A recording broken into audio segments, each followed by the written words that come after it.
Hola, soy Euge de Canal Mitocondria y hoy estoy con mi delantal de científica porque este es un nuevo episodio de Bióloga Analiza, la sección del canal donde explicamos referencias científicas en juegos, libros, series y películas. Todo el mundo está hablando de The Last of Us, la serie de HBO que salió hace muy poquito y está basada en el juego del mismo nombre del año 2013. Se trata de una saga de supervivencia y apocalipsis zombie con la particularidad de que el origen del brote pandémico no se debe a un virus, como estamos acostumbrados a ver en este tipo de historias, sino a un hongo. Personalmente me encanta que haya protagonismo del reino fungi porque está súper olvidado en la cultura popular y son un grupo de criaturas impresionantes. Y creo que no se habla lo suficiente de ellos. Antes de empezar el video quiero aclarar que este análisis es solamente sobre la serie y no sobre el juego y solamente hasta el capítulo 2, que es el que salió hasta el momento en que hice el video.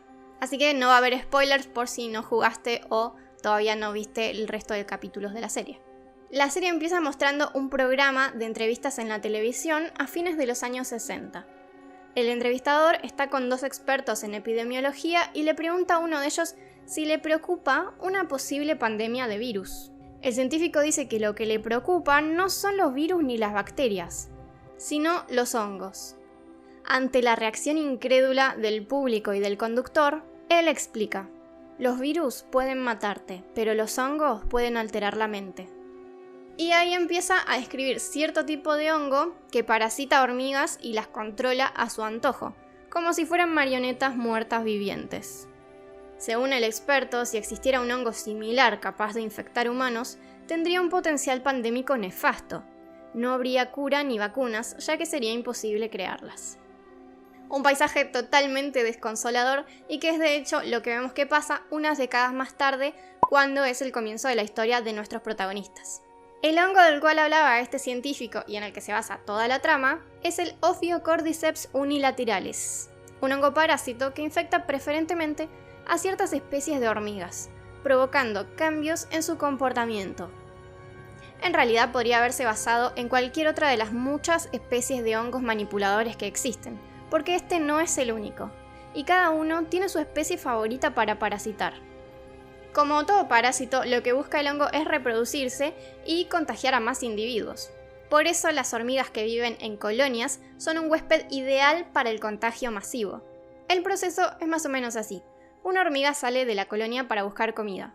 Sin saberlo, come una espora, que es una estructura reproductiva del hongo, como si fuera una semilla, y vuelve a la colonia.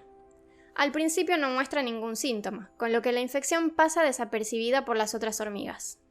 Esta es una gran ventaja para el Ophiocordyceps, porque normalmente las hormigas, si encuentran una compañera enferma, la aíslan para que no contagie a las demás. Días después, el hongo empieza a liberar dentro del cuerpo de la hormiga toxinas que afectan su conducta normal, haciendo que se vuelva hiperactiva y suba a las hojas más altas para anclarse en ellas con su mordida.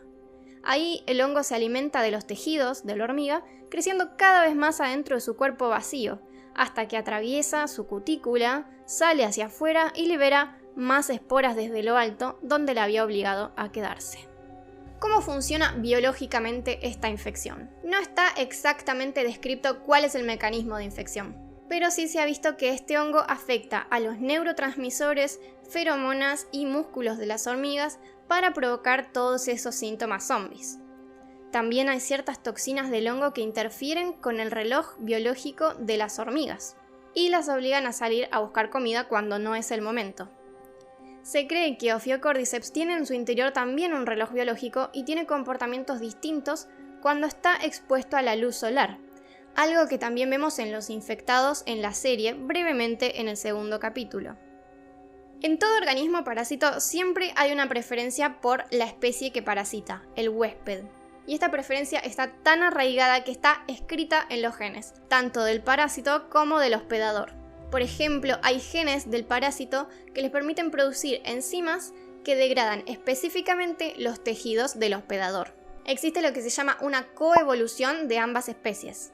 Las especies evolucionaron juntas de alguna manera, hasta que llega un punto en que el parásito se vuelve tan específico que ya es incapaz de afectar a otros huéspedes. Sin embargo, es bien conocido el fenómeno de salto de huésped, que es lo que pasa cuando un patógeno que antes infectaba a una sola especie o género cambia de hospedador al haber alguna variación en su genoma, ya sea por alguna mutación puntual o por evolución sostenida en el tiempo.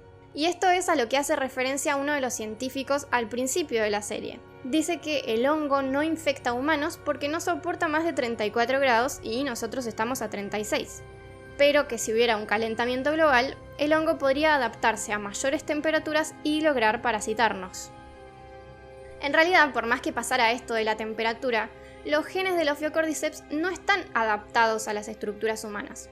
Nuestra piel, nuestro sistema inmune, nuestro sistema nervioso, todo eso nos hace muy distintos de los huéspedes habituales, las hormigas.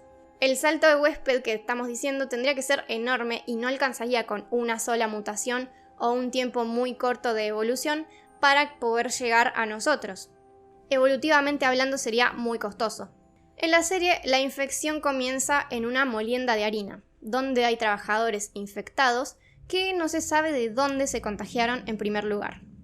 La científica experta en hongos que vemos en el capítulo 2 afirma que los granos son un excelente sustrato para los hongos, cosa que es verdad, y además siento que es una pequeña referencia a los hongos alucinógenos de los cuales deriva el LSD, que sale de un hongo del centeno, como también lo explican en el primer capítulo. Y además en la historia de nuestro mundo, no del mundo de Last of Us, se han reportado incidentes con harina contaminada por este hongo del LSD, como lo vimos en este video. Si el Ophiocordyceps fuera capaz de hospedarse en humanos, esto de la harina sería un método de transmisión más que realista y me pareció bastante bien que se lo mencione. Lo que sí me parece un poco exagerado es la reacción de la experta cuando dice que, como no hay cura ni vacuna, la solución es directamente bombardear. Bueno, ella dice que no hay cura, pero también había dicho que era imposible que el Ophiocordyceps afecte a humanos. Y así estamos. Pero las cosas cambian cuando conocemos a Ellie, que hasta ahora en la serie es la única persona capaz de sobrevivir a la infección a pesar de haber sido mordida. Tengo un montón de teorías de por qué y cómo Ellie podría haber llegado a ser inmune y si puede haber una cura, cómo sería. Si jugaron el juego, no me las digan, no queremos spoilers. Pero bueno, eso ya sería una segunda parte del video cuando la serie esté más avanzada, a ver cómo resuelven este tema y todo el resto de la parte científica que ojalá puedan profundizar mucho más y mostrarnos cómo se desarrolla todo. Hasta acá el Bióloga Analiza de hoy. Si es la primera vez que estás viendo uno de mis videos, te invito a suscribirte al canal para que veas otro tipo de contenido como explicaciones científicas, curiosidades y más. Abajo te dejo los links a las fuentes de información que usé y mis redes sociales. Gracias por quedarte hasta el final del video. Mi nombre es Eugenia y espero que nos veamos la próxima, en otro video de Canal Mitocondria.